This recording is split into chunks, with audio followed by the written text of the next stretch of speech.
지난 1분기 경제 성장률이 그 전분기와 비교해서 1.6% 성장을 하면서 시장 기대치를 웃돌았습니다. 한국 경제 규모가 사실상 코로나19 이전 수준을 회복했다는 평가도 나오고 있는 상황입니다. 1분기 성장률의 의미를 짚어보겠습니다. 그리고 서울에서요. 중소형 아파트 한 채 사려면 얼마 들까요? 네, 10억 원에 육박하는 돈이 필요한 것으로 나타났습니다. 많이 비싸죠?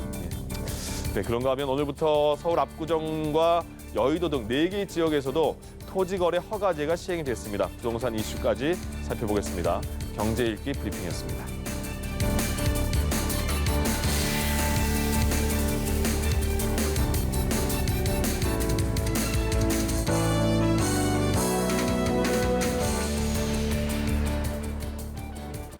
네, 좀 더 자세한 내용 김대우의 경제읽기에서 살펴보겠습니다. 오늘도 김대우 박사 나오셨습니다. 어서 오십시오. 안녕하십니까. 반갑습니다. 네. 네, 들으신 대로 우리나라의 1분기 경제 성장률이 전분기 대비 1.6% 상승을 했는데 아직 뭐 체감되진 않는다는 분들도 계시겠지만 이게 네. 코로나19 이전 수준을 회복한 거라고요. 예, 한국은행이 오늘 우리나라 1분기 GDP 성장률을 발표를 했어요. 결론부터 말씀드리면 1.6% 성장한 거로 나왔는데요. 예. 이게 분기 대비 1.6이기 때문에 연율로 환산하면 한 4% 정도 내외일 수 있거든요. 네. 상당히 높은 성장률이라고 할 수 있습니다. 당초에 우리 정부는 1분기 성장률이 잘해도 1.2 내지 1.3 정도 나올 것이다. 이렇게 추정했는데 그거보다도 훨씬 더 성장률이 높게 나왔습니다. 지금 그래픽에 보시면 제일 오른쪽에 있는 게 이제 1분기 1.6인데요. 지난 4분기에 1.2%로 좀 부진했어요. 네. 그런 이제 부진을 조금 탈피했다. 그런 측면도 하나 볼 수가 있고요.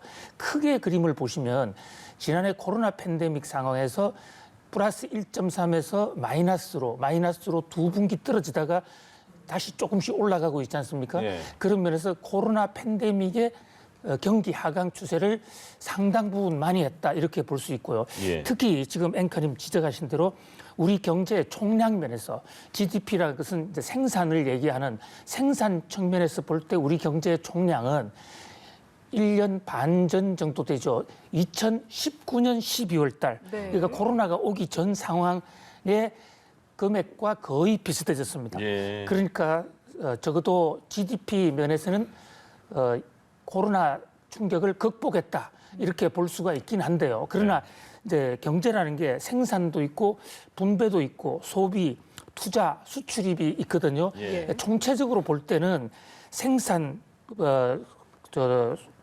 투자, 수출입 이런 분야는 평균 이상인데 반해서 다만 하나 아직도 조금 부족한 것은 소비가 전분기 대비보다 늘어났습니다만 2019년 코로나 팬데믹 이전 상황보다는 조금 부진한 상황이고 그럼에도 불구하고 경제가 이렇게 잘 된 것은 지금 투자가 굉장히 활성화되고 있어요. 예. 전자제품이라든지 이런데 아무튼 총량 면에서는 코로나 팬데믹 이전 상황을 회복했다 이렇게 예. 볼 수 있습니다. 그러니까 1분기 성장률이 1.6% 아까 말씀하신 게 그러면 1년으로 보면 한 4% 성장 가능성이 있다고 이렇게 말씀하신 거잖아요. 네. 그러면 앞으로 네.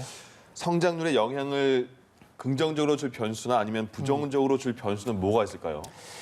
예, 현재 지금 지난 경제가 성장하는 요인은 결국은 이 소비, 투자, 수출 이런 측면을 볼 수가 있는데요. 네. 지금 현재 코로나 팬데믹 상황이 빠른 속도로 좀 회복이 되면서 이 세계적으로 수출이 많이 늘어나고 있어요. 그리고 소비도 지금 조금씩 확대되고 있다. 그다음에 미국이 지금 대대적인 경기 부양책을 펴고 있는데요. 네. 예. 또 바이든 대통령이 한 이틀 후에 의회에 나와서 세 번째 경기 부양책 한 200조 달러를 또 발표할 것입니다. 네. 이렇게 되면 우리나라 수출에 더 탄력이 붙을 것으로 보여요. 이것이 우리 경제를 이제 회복세로 올라가는 그런 한 요인이 되고 예. 좀 부정적인 측면이 있다면 자동차에 대한 이 반도체가 제대로 제때 공급이 되지 못해서 자동차 산업의 생산이 당초 예상보다 좀 줄어들 수 있지 않느냐. 이제 그밖에 이 정부의 추경 예산 이런 것이 이제 약발이 조금씩 떨어져 가는 이런 점이 장점과 단점으로 동시에 작용하고 있다고 보겠습니다. 예. 네, 1분기 흐름이 4분기 끝까지 쭉 이어졌으면 좋겠습니다. 네. 다음으로 최근 2년 사이에 집값이 아, 많이 올랐다는 건 그러네요. 많이들 알고 계시잖아요. 근데 서울에서 이제 중소형 아파트를 한 채 마련하려면 10억이 든다고 합니다. 그래서 저도 깜짝 놀랐어요. 예. 국민은행 공식 통계인데요. 실거래가를 기준으로 하나의 시계열로 분석을 한 것인데요. 서울에서 중소형 아파트의 평균값이 얼마냐? 9억 8,658만 원. 아, 뭐 세금까지 포함하면 10억은 넘어야 구입할 수 있다는 얘기가 되겠죠. 중소형이죠, 중소형. 그렇습니다. 아. 예. 지금 그래픽에 보시면 무려 42.1%가 증가했어요. 네. 엄청난 증가율입니다. 2년 사이에 예. 42%가 올랐는데요. 만약에 2년 전에 똑같은 집을 당시에 6억이었는데 지금 살려고 하면 거의 10억 가까이 올라가거든요. 네.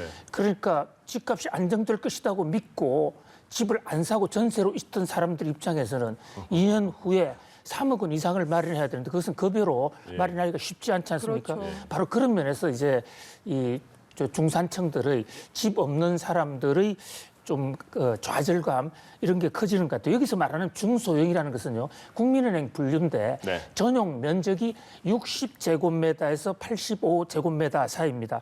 평수로 환산하면 25평에서 34평인데 우리 집 85제곱미터가 국민 전용 주택이잖아요. 예. 보통 60에서 85제곱미터가 한 3사람에서 4사람이 살기가 가장 좋은 그렇죠. 예. 그런 가장 거래가 많이 되는 형태거든요. 네네. 이게 이제 거의 10억이 됐다. 그리고 지역별로는 강남, 북의 차이가 또 큰데요. 강남의 경우에는 11억 5천 이상을 돌파했고요. 아, 네. 강북의 경우에는 8억 5천 예. 이런 식으로 집값이 상당히 많이 올랐습니다. 그런데 보면 또 초고가 아파트 같은 경우에는 평균 어. 매매 가격이 떨어졌다던데. 그러게요. 예, 네. 그 국민은행 통계에 의하면 20억 이상을 이제 초고가로 그러는데 이게 4월 달에 좀 떨어졌는데 국민은행 측에서는 통계적 유의성은 별로 없다고 그래요. 왜냐하면 3월 달에 초고가가 많이 올랐는데 네. 그래서 상대적으로 좀 가격이 조정 국면이 아니냐. 거기다가 지금 6월 달이 되면 예. 양도세 그다음에 뭐 종부세 이런 게 전반적으로 과표도 오르고 네. 또 양도세 세율도 오르거든요. 그런 것에 대해서 일시적으로 조정이지 전체적으로 지금 아파트 가격이 완전히 진정세에 돌아갔다고는 초고가 아파트라고 그래도 그렇게 판단하기는 아직 이르다. 예. 여전히 좀 불안한 상황에 있다 이렇게 볼 수 있겠습니다. 예. 네, 아파트값 좀 더 진정했으면 좋겠고 오늘부터 토지거래 허가제가 시행이 됩니다. 압구정, 여의도, 목동, 성수 이렇게요. 그러니까 뭐 시장 실수요자 위주로 거래를 하는 거를 권유하는 그런 방식일 것 같은데 그러면 오늘부터 시행이 되면 앞으로 어떻게 될 건지 그 전에 이렇게 시행되는 지역을 한번 비교해서 설명해 주시면 좋을 것 같아요. 예, 토지거래 허가제라는 것은요.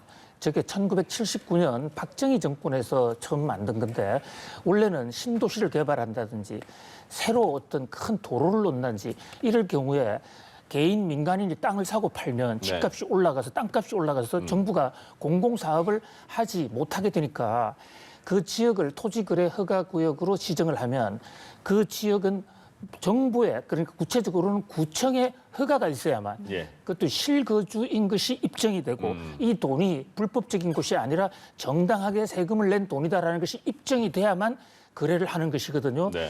그렇기 때문에 토지거래 허가제도가 나왔을 당시만 하더라도 국민적인 저항이 상당했습니다. 예.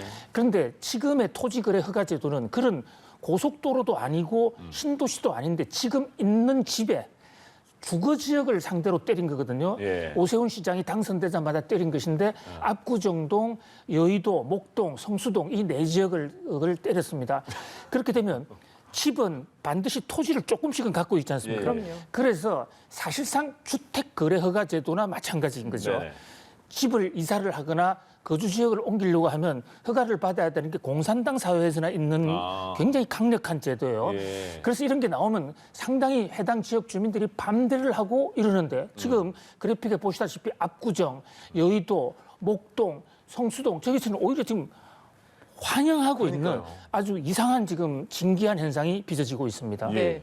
이 허가제를 지정한 게 오세훈 시장이잖아요. 네. 근데 오세훈 시장이 좀 의도가 집값을 잡을 테니 뭐 재개발 이걸 허가해 달라라는 의도가 있어서 지금 이런 이상한 현상이 나타나는 거 아닌가요? 그렇습니다. 근데 오세훈 시장은 딱 잡아서 예. 자 지금부터 재건축 재개발 허가 속도를 상당히 당길 테니까 네. 그 대신에 집값 올라가는 것을 막기 위해서 일시적으로 토지거래 허가제를 시행한다 이렇게 얘기하지는 않았어요. 그렇죠. 그런데 최근에 이제 오세훈 회장이 투표 과정에서 선거 과정에서 재건축 재개발의 규제를 대폭 완화하겠다. 그리고 또 대통령을 만나서도 좀 완화해달라. 네. 국토부에서도 완화해달라고 하고 있는 와중에 예. 저 네 지역을 꼭 집어서 토지거래 허가제를 규정을 했단 말이죠. 네.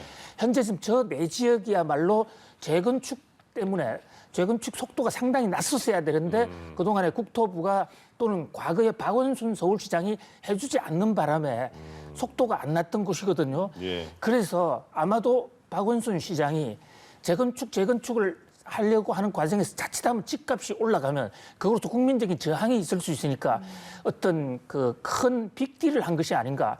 그러니까 토지거래 허가제로 집값은 좀 상승세를 낮추고 예. 재건축 재개발은 속도를 좀 높여주려고 한 것이다.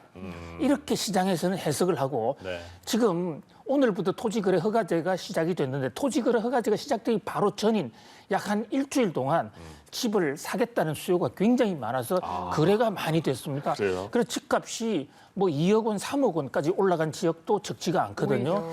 그런데 과연 그러한 기대가 예. 바로 충족이 될는지 안 될는지는 좀 더 두고 봐야 될 상황입니다. 네, 아직까지는 특이한 상황이네요.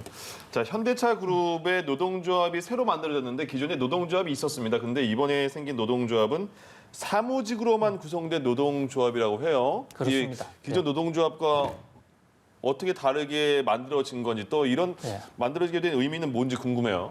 예, 그동안에 우리 산업 현장에서의 대부분 노동조합은 생산직을 중심으로 소위 그 블루칼라라고 해서 직접 육체적으로 일하는 사람들을 중심으로 이루어져 있었어요. 네네. 그런데 이 노조가 대부분 좀 노조 가입원들의 연세들이 많습니다. 아.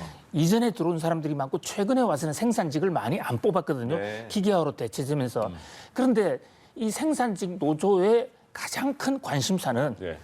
사실 임금도 아니고 정년 연장이에요. 아. 50세, 55세, 60세로 높이는 거.